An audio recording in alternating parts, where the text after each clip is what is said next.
ಗ್ರಾಮೀಣ ಭಾರತಿ 90.4 FM ಎಲ್ಲ ಕೇಳುಗರಿಗೆ ನಮಸ್ಕಾರ. ನಾನು ಡಾಕ್ಟರ್ ವಿ ಚೆನ್ನಿವಾಲರ್. ಆತ್ಮೀಯರೇ, ವಿಶ್ವ ಅಂಗಾಂಗ ದಾನ ಮತ್ತು ದೇಹದಾನದ ದಿನಾಚರಣೆಯ ಅಂಗವಾಗಿ ಶುಭಾಶಯಗಳು. ವಿಶ್ವ ಅಂಗಾಂಗ ದಾನ ಮತ್ತು ದೇಹದಾನದ ದಿನಾಚರಣೆಯ ದಿನದಂದು ಅಂಗಾಂಗ ದಾನ ಮತ್ತು ದೇಹದಾನದ ಕುರಿತು ಕೆಲವು ವಿಷಯಗಳನ್ನು ನಿಮ್ಮೊಂದಿಗೆ ಹಂಚಿಕೊಳ್ಳಲಿದ್ದೇನೆ. ಕೇಳುಗರೆ, ಅಂಗಾಂಗ ದಾನ ಮತ್ತು ದೇಹದಾನದ ಕುರಿತು ಚರ್ಚೆ ಮತ್ತು ಜಾಗೃತಿ ಮೂಡುತ್ತಿರುವ ಕಾಲಘಟ್ಟದಲ್ಲಿಂದು ನಾವಿದ್ದೇವೆ.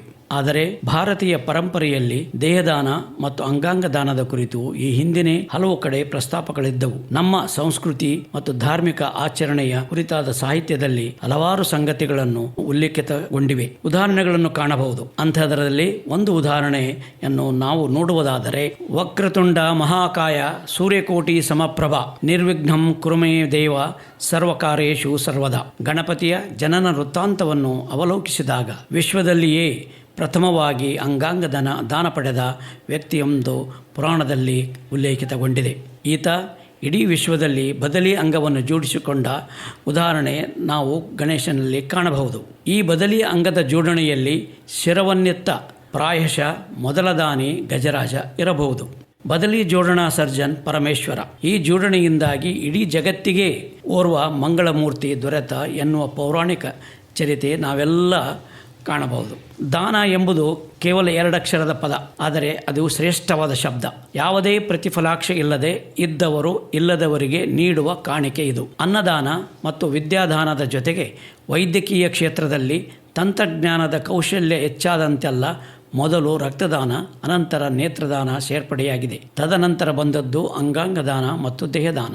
ಅನ್ನದಾನ, ವಿದ್ಯಾದಾನ, ರಕ್ತದಾನ, ನೇತ್ರದಾನ ಇವೆಲ್ಲವೂ ನಾವು ಸಮಾಜಕ್ಕೆ ಸಲ್ಲಿಸಬಹುದಾದ ಅದ್ಭುತ ಕೊಡುಗೆಗಳು. ಈ ಯಾದಿಯಲ್ಲಿ ಸ್ಥಾನ ಪಡೆಯುವ ಎಲ್ಲ ಅರ್ಹತೆಗಳು ಇರುವ ಇನ್ನೆರಡು ಮಹತ್ವದ ದಾನಗಳೆಂದರೆ ಅಂಗಾಂಗ ದಾನ ಮತ್ತು ದೇಹದಾನ.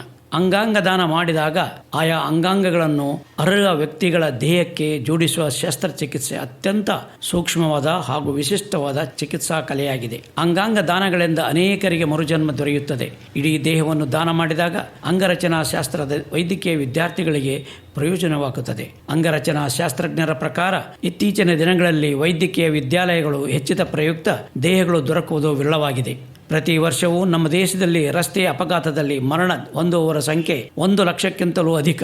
ಈ ಪೈಕಿ 50% ಜನರ ಅಂಗಾಂಗಗಳನ್ನಾಗಲಿ ದೇಹಗಳನ್ನಾಗಲಿ ದಾನ ಮಾಡಿದರೆ ಈ ಕೊರತೆಯನ್ನು ನಿವಾರಿಸಬಹುದು.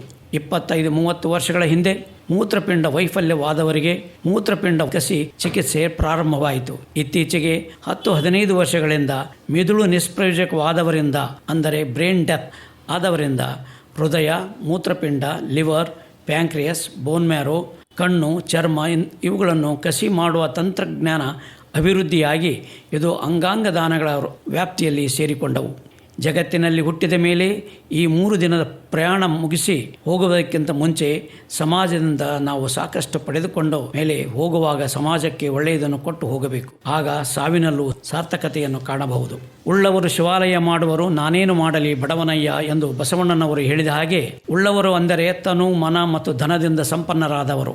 ಅವಶ್ಯಕತೆ ಉಳ್ಳವರಿಗೆ ಸೇವೆ ಮಾಡುವುದನ್ನು ದಾನ ಎಂದು ಪರಿಗಣಿಸಲಾಗುತ್ತದೆ. ಅಂಗಾಂಗ ದಾನ ಮತ್ತು ದೇಹದಾನಗಳನ್ನು ಇದ್ದವರು ಮತ್ತು ಇಲ್ಲದವರು ಎಂಬ ಭೇದ ಭಾವವಿಲ್ಲದೆ ಎಲ್ಲರೂ ತಮ್ಮ ಜೀವಿತದ ಕೊನೆಯಲ್ಲಿ ದಾನ ಮಾಡಬಹುದು. ಈ ದಾನ ಜೀವಂತವಿದ್ದಾಗ ಮಾಡುವ ದಾನಗಳಿಗಿಂತ ಶ್ರೇಷ್ಠವಾದುದು. ಜೀವಂತವಿದ್ದಾಗ ಮಾಡುವ ಅನ್ನದಾನ, ವಿದ್ಯಾದಾನ, ರಕ್ತದಾನಗಳನ್ನು ಮನುಷ್ಯರು ಕಣ್ಣಾರೆ ಕಾಣಬಹುದು. ಆದರೆ ಜೀವಿತದ ಅನಂತರ ಮಾಡುವ ಅಂಗಾಂಗಗಳ ದಾನ ಮತ್ತು ದೇಹದಾನ ಅತಿ ಪ್ರತಿಷ್ಠಿತ ಕೊಡುಗೆಗಳು. ಒಬ್ಬ ಮಾನವನ ದೇಹದಲ್ಲಿನ ಅಂಗಾಂಗಗಳನ್ನು 10ಕ್ಕೂ ಹೆಚ್ಚು ಜನರಿಗೆ ದಾನ ಮಾಡಬಹುದು. ಈ ರೀತಿ ದಾನ ಮಾಡುವುದರಿಂದ ಅನೇಕ ರೋಗಿಗಳ ಜೀವಗಳನ್ನು ಉಳಿಸಬಹುದು. ಕಣ್ಣುಗಳನ್ನು ದಾನ ಮಾಡುವುದರಿಂದ ಅಂಧರ ಬಾಳಿಗೆ ಬೆಳಕಾಗಬಹುದು. ದೇಹವನ್ನು ದಾನ ಮಾಡುವುದರಿಂದ ವೈದ್ಯಕೀಯ ಕಾಲೇಜಿನ ವಿದ್ಯಾರ್ಥಿಗಳಿಗೆ ದೇಹದ ಅಂಗರಚನೆಯನ್ನು ಅಭ್ಯಸಿಸಲು ಅನುಕೂಲವಾಗುವುದು. ಆಧುನಿಕ ವೈದ್ಯಕೀಯ ವಿಜ್ಞಾನದ ಅಸೀಮ ಸಾಧನೆಗಳಲ್ಲಿ ಮಾನವ ಶರೀರದ ಅಂಗಾಂಗಗಳ ಕಸಿ ಚಿಕಿತ್ಸೆ ಒಂದು. ಇನ್ನು ಬದುಕುವುದಕ್ಕೆ ಸಾಧ್ಯವಿಲ್ಲ ಎನ್ನುವ ಹಂತ ತಲುಪಿದ ವ್ಯಕ್ತಿಗೆ ಹೊಸ ಬದುಕನ್ನು ನೀಡುವ ಅಂಗಕಸಿ ಶಸ್ತ್ರಚಿಕಿತ್ಸಾಗಳು ಕಳೆದ 50 ವರ್ಷಗಳಿಂದ ಯಶಸ್ವಿಯಾಗುತ್ತಿವೆ.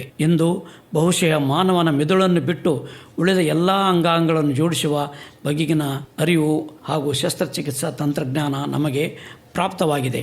ಅಂಗಾಂಗ ದಾನ ಮತ್ತು ದೇಹದಾನಗಳ ಬಗ್ಗೆ ಜನರಲ್ಲಿ ಬಹಳಷ್ಟು ತಪ್ಪು ಕಲ್ಪನೆಗಳಿವೆ, ಧಾರ್ಮಿಕ ಮೂಢನಂಬಿಕೆಗಳಿವೆ. ತಮ್ಮ ಒಳಗಿನ ಬಂಧುಗಳಿಗೆ ಅಂಗಾಂಗ ದಾನ ಮಾಡಲು ಹಿಂಜರಿಯುತ್ತಾರೆ. ನಮ್ಮ ದೇಶದಲ್ಲಿ 0.05 ಮಿಲಿಯನ್ ಜನರು ಅಂಗಾಂಗ ವೈಫಲ್ಯಗಳಿಂದ ಸಾವನ್ನಪ್ಪುತ್ತಿದ್ದರೂ ಅಂಗಾಂಗ ದಾನಿಗಳ ಸಂಖ್ಯೆ ಇರುವುದು ಕೇವಲ 0.01 ರಷ್ಟು ಮಾತ್ರ. ಈ ಬಗ್ಗೆ ಜನರಲ್ಲಿ ಅರಿವು ಮೂಡಿಸುವ ಇಂತಹ ಕಾರ್ಯಕ್ರಮಗಳು ಮೇಲಿಂದ ಮೇಲೆ ಪ್ರತಿಯೊಂದು ಸಂಘ ಸಂಸ್ಥೆಗಳು ಅಡಿಯಲ್ಲಿ ಹಮ್ಮಿಕೊಳ್ಳಬೇಕೆಂದು ನನ್ನ ಕೋರಿಕೆ.